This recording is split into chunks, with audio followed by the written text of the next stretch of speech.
Jack হাঁটতে হাঁটতে হোঁচট খেয়ে মাটিতে পড়ে গেল। তার মোবাইল ছিটকে গিয়ে নদীর জলে পড়ে গেল। হাতের চামড়াও ছড়ে গিয়েছিল। কিন্তু তখন অদ্ভুত একটি ঘটনা ঘটল। মোবাইলের স্ক্রিন ভাঙা ছিল, কিন্তু জল মুছে দেওয়ার সঙ্গে সঙ্গে সেটি একেবারে নতুনের মতো হয়ে গেল। বাড়ি ফেরার পর সে দেখল তার হাতের ক্ষত নিচে থেকেই সেরে গেছে। জ্যাকের মনে প্রশ্ন এলো, এটা কি নদীর জলের প্রভাব? কারণ মোবাইল এবং তার ক্ষত দুইটি নদীর জলের স্পর্শে এসেছিল। সন্ধ্যায় বোন অ্যাম্বার ভুল করে একটি থালা ভেঙে ফেলে। জ্যাক ঘরের সব ভাঙা জিনিসপত্র একত্র করলো এবং নদীতে নিয়ে গেল। ফিরে এসে সে ব্যাগ খুলে দেখলো সব জিনিস ঠিক হয়ে গেছে। তখন সে বুঝলো নদীর জল জিনিস মেরামত করার ক্ষমতা রাখে। রাতে বাবা ঘুমিয়ে পড়লে জ্যাক চুপি চুপি নদীর দিকে বেরিয়ে গেল। অ্যাম্বার সেটা দেখে ফেললো এবং চুপি চুপি তার পিছু নিল। নদীর ধারে গিয়ে অ্যাম্বার দেখলো জ্যাক ব্যাগ থেকে একটি কৌটো বের করলো। জ্যাক নার্ভাস লাগছিল। সেটি ছিল তাদের মায়ের অস্থি ভস্মের কৌটো।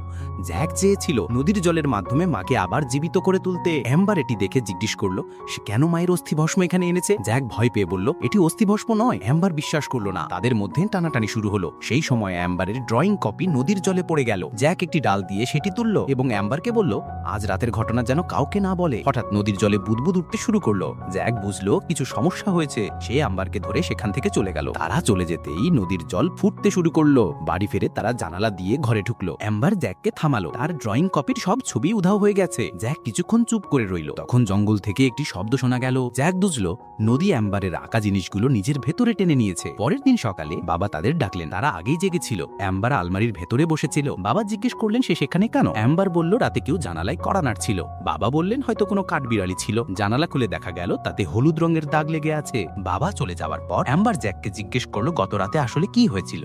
বাবা বুঝতে পারলেন তাদের কিছু লুকোনো আছে। তিনি জ্যাককে ডেকে সব জানতে চাইলেন। জ্যাক সব খুলে বলল নদীর রহস্য এবং ভয়, যে আম্বারের আঁকা ছবিগুলো হয়তো সত্যি নদী থেকে বেরিয়ে আসতে পারে। বাবা বললেন গাড়িতে ওঠো। জ্যাক বুঝলো বাবা তাকে বিশ্বাস করছেন না। বাবা তাদের স্কুলে নামিয়ে দিয়ে বাড়ি ফিরলেন। তিনি দেখলেন অ্যাম্বার গত রাতে যে থালাটি ভেঙেছিল সেটি ঠিক হয়ে গেছে। স্কুল বাসে বসে থাকা জ্যাক চিন্তায় ছিল। অ্যাম্বার জানালা দিয়ে বাইরে তাকালো। আকাশে নীল আলো জ্বলছিল। তারপর ভুট্টার ক্ষেত থেকে একটি নীল হাত বেরিয়ে এলো। পার্ট 2 এর জন্য কমেন্ট করুন।